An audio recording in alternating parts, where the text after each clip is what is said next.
Good morning, everybody, and welcome to the Rangers Review morning briefing for Thursday, the 27th of January. I'm Derek Clark. I'm joined, as always, by Joshua Barrie. Have you warmed up from last night, Joshua? Just about. It was a really horrible night at Ibrox, and it didn't look like 3 points were coming for a long time, Derek, but they did. So, yeah, all well on my end. Thank you.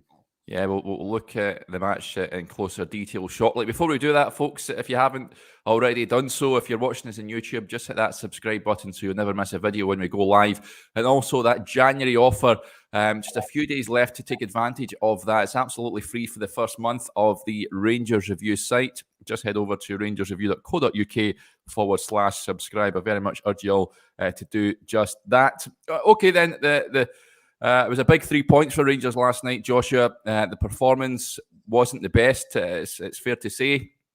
Scott Arfield, the super sub, producing a moment of magic to seal all 3 points against a resolute Livingston. They never really offered much in attacking sense until they went 1-0 behind, and there was a few hear-em-scare-em moments. But Rangers saw the match out,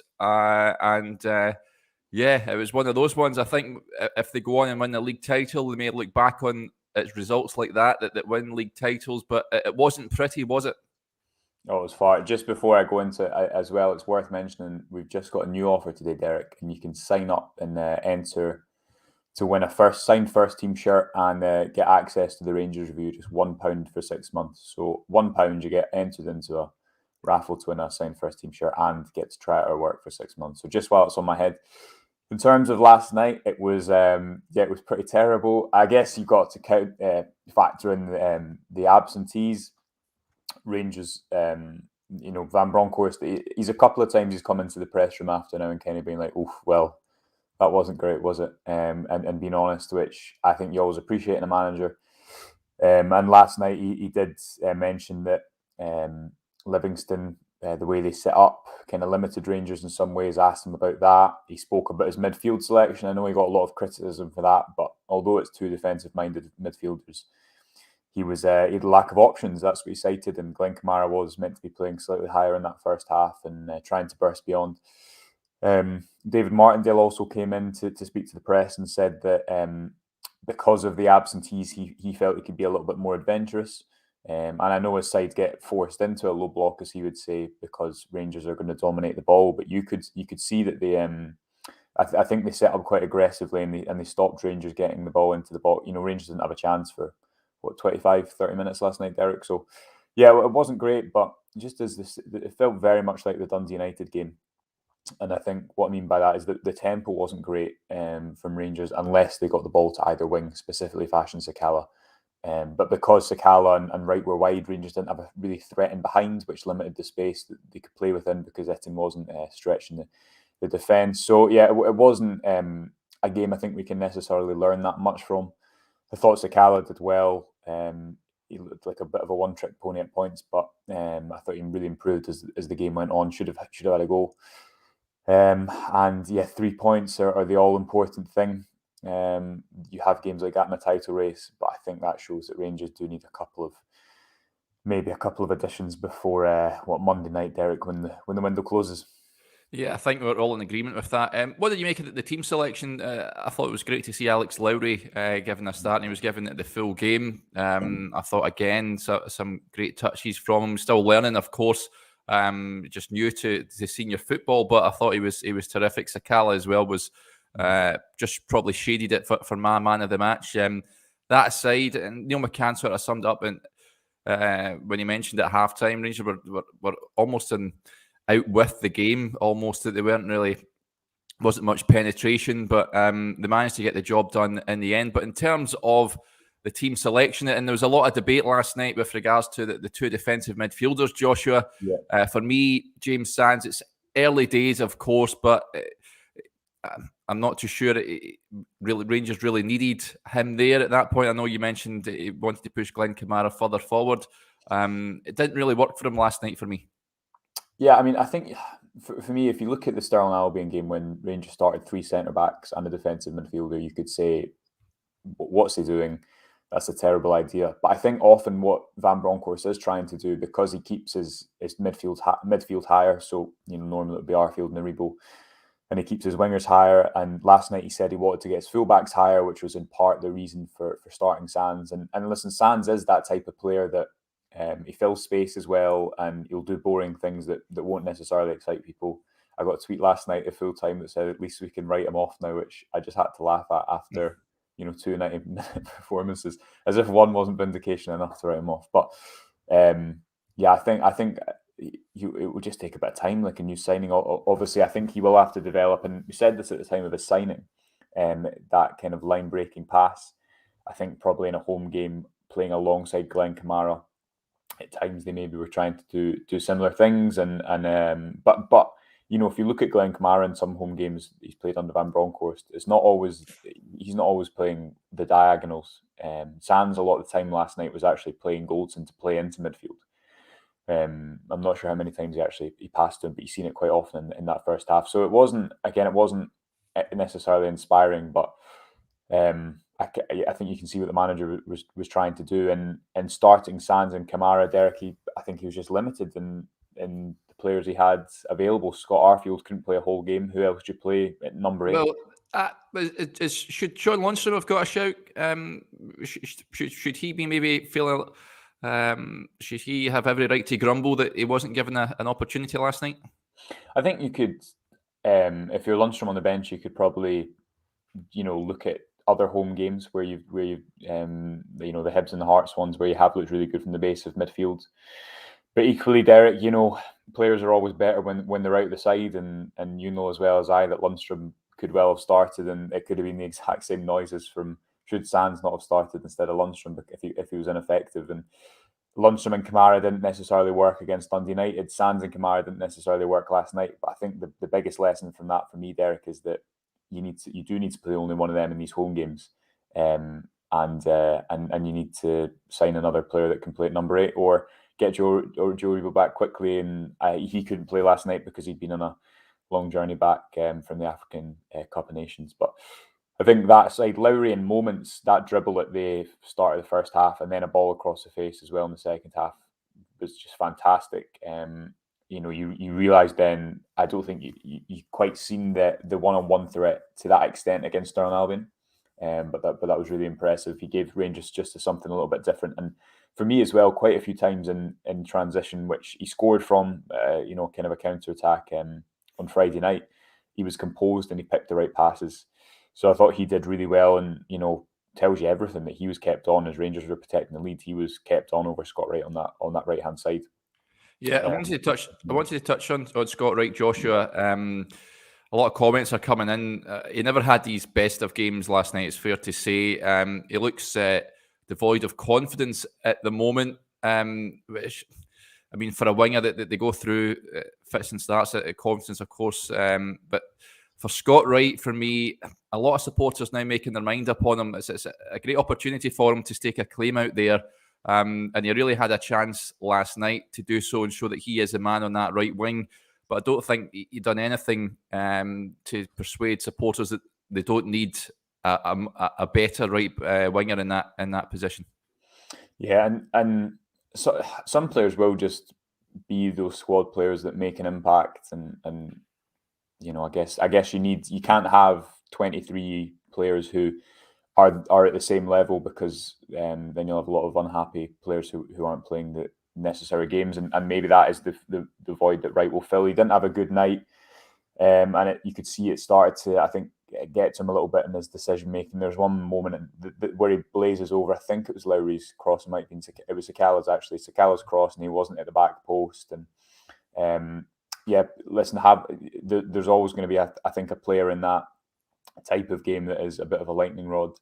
And you look at where Wright has made an impact this season. It has been coming off the bench, and his numbers underlying are good. Often that's because he's attacking maybe tired defences. But he's a good option to have in the squad. But I think you're right. I think what we've spoken about countless times, Derek, is that if Rangers don't sign the right winger, it will be a case of chopping and changing the different options on the right for different games, because you don't have a player that can offer the threat that Kent does. And I think even Sakala last night, going up to Ross County on Sunday, I'd be very tempted to start him on the right wing. I know he probably doesn't give you that option to come in and receive the ball in central areas, but I think you could get by with him in that area. If Van Bronckhorst does, the only real tempo was when the ball got wide, especially without Roof or Morelos through the middle, which we'll maybe touch on.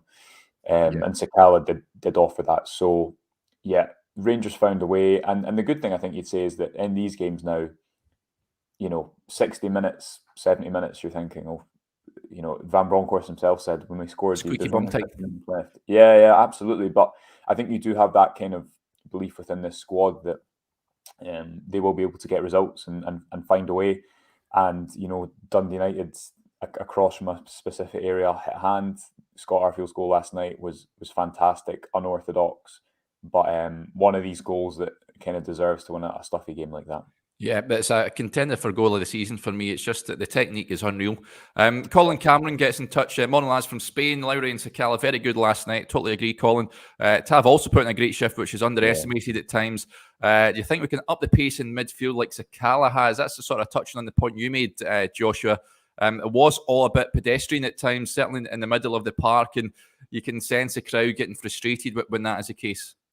Yeah, and again, Van Bronckhorst spoke about the tempo last night, and the conditions did come into it last night because it was horrific, absolutely horrific weather, and the surface was very, very skiddy, and seemed to quite a few occasions change the course of the ball, the pace of the ball, but there just wasn't enough. It wasn't enough last night in that first team, but equally, again, you've got to counter that with how many players are missing from that starting 11. Morelos, Kent, Aribo, who else? Davis, off the top of my head. You've also got Arfield can't play, Roof can't play from the start, and they'd have probably both started if everyone had the option.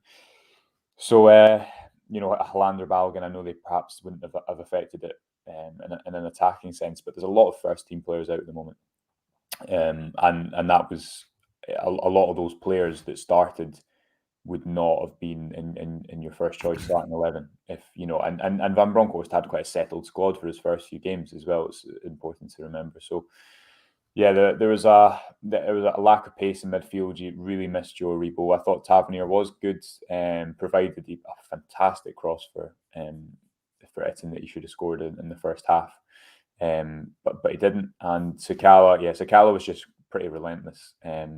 Really unfortunate to not get a goal.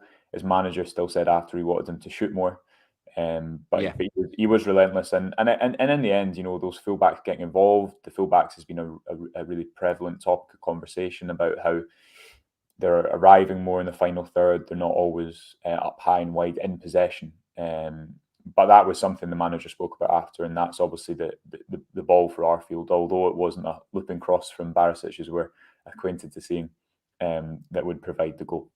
Yeah, and I loved Sakala's imitation of Arfield's salute when he went away to celebrate with the supporters. Absolutely love that sort of stuff. Let's talk about we'll just touch on. I think we're all in agreement. We've spoken about it for several days now. Rangers really need to go into the transfer market or the loan market and bring in a creative player. Of course, with the injury sustained by Yanis Hadji, it was mentioned by Neil McCann and Craig Moore on Rangers TV last night as well. I think it's obvious, Joshua, that the activity has to occur before the closure of the transfer window on Monday. Yeah, and we've got pieces going out from friend of the show, Stevie Clifford, Four Lads Had a Dream, this morning about that.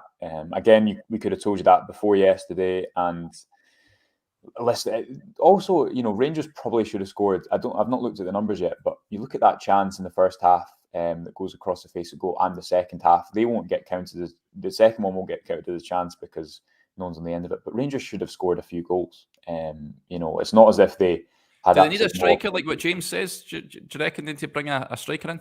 I think you'd hope that Morelos is going to be away for 2 more games.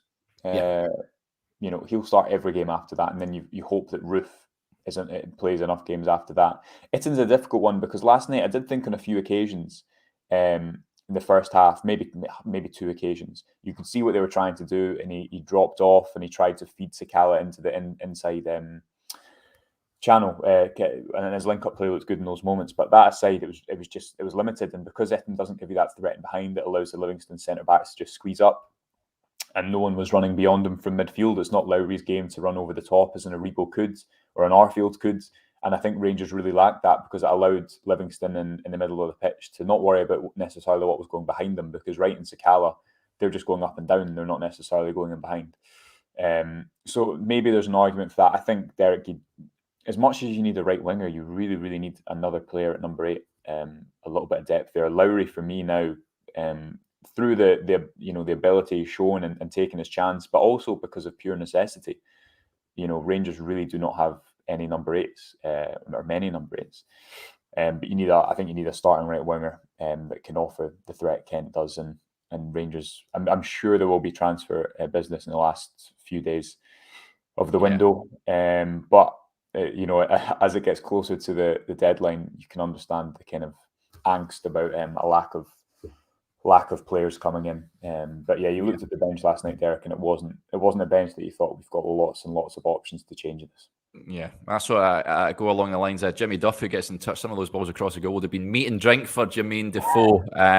There's no doubt about it. I think he would have bagged a couple last night. There's still time. Give him a call. Bring him back in. But yeah, hopefully Rangers will address, I think, the forward areas before the window closes on Monday. Let's talk about a player that looks to be heading out the door, Joshua. Juninho Bacuna set to seal a move to Birmingham City. It's not really worked out for the player since arriving in the summer from Huddersfield Town. 24-year-olds really struggled for game time. I know he played on Friday night against Stirling Albion, but his game time has been very limited. What's your sort of reaction to that? Are you disappointed, but we didn't really see the best of him? Yeah, well, as I've said before, you've caricatured me into his biggest fan, the only Bacuna fan club in Glasgow. But I mean, I just think you look at his performance against Ross County, and probably the managerial change is a bit of a sliding doors moment. I think when Bacuna came to the club, Michael Beale spoke about how he has similar attributes to Kamara and Aribo in the way that he receives the ball and he runs with the ball. But equally, I think it was very evident that there was a player that needed a lot of work on the training ground to kind of match those talents. And we don't know why that hasn't necessarily happened. But after that Ross County game where he looked good and he scored that second half goal, I think he's only started one game, the Stirling Albion game, if I'm correct, Eric, and what started 3 games over his Rangers career. So one of these ones that perhaps doesn't work out. And if he does indeed go, you shrug, because it could have worked out well. Again, to go back to why the Rangers signed him, he played almost 100 games in the Dutch top flight by the age of 19, and he obviously has a lot of talent, but I guess applying that and then not having the game time, the demands of playing at Rangers, all those maybe combined to not make the transfer work. But it was a low risk acquisition, and I think that surely suggests, Derek, that Rangers are going to bring in some more numbers in that area. Yeah, Gavin Sloan says that a loan or a permanent move, any ideas of fee? I think that, from what I'm led to suggest, that there's no real fee, but there is clauses in the contract. If he was to join Birmingham City, it will be a permanent move. So, just one of those that hasn't worked out, unfortunately. Let's touch on Alfredo Morelos before we close up, Joshua, because he's given an interview to Sky Sports, and he suggested that he's very happy at Rangers. He says he was named Player of the Month in December. He's been scoring goals, feel good physically. He's just thinking about scoring more goals, and God will decide what happens in the future. He says he feels very happy in Glasgow, as do my family. My daughter is really settled here. I feel very pleased. Rangers really welcomed me when I joined, as did the fans. So I feel really happy here. And he also says that playing in the Champions League is a source of motivation for me. We're going to fight for that. So all speaks very, very well in terms of Alfredo Morelos being settled and happy in Glasgow. And long may that continue. He definitely, if you cast your mind back to the Europa League qualifier against Malmo and his subsequent performance against Alishkert, you could definitely see that it was the Champions League motivated him and brought out that little bit more back in August. But I agree. It's great to hear him speak so positively. Great to see him doing an interview, which obviously is rare. And sometimes we perhaps underestimate that a player's personal life and family life and feeling settled, how much that actually comes into their decision about where they want to play their football. And yeah, it's a very different picture with Morelos and Rangers to what it was a few months ago, where there seemed to be a regression. There was a lot of frustration because you knew there was this player, and everything seems to suggest that he's going to get better under Van Bronckhorst because his role's been simplified. I think working with Roy Mackay seems to have really helped. And I think when you're a player like Morelos, it really feeds off the crowd. And let's not, if any player in that squad feeds off the crowd, it's absolutely Morelos. He loves it, and the more he scores and the more he hears a song, it's kind of, he feeds off the crowd as much as the crowd feed off him. So yeah, good to hear him speak so positively. Hopefully he comes back and scores a few goals, because as we seen last night, you really miss him when he's not there. Yeah, absolutely. Okay, folks, that'll do us there. Thanks to everyone for getting in touch with the show. As always, it really is much appreciated. If you're watching this in YouTube, just hit that subscribe button so you never miss a video when we go live. And of course, we've got that fantastic offer on at the moment. Joshua, do you want to remind us of the offer we've got on just now?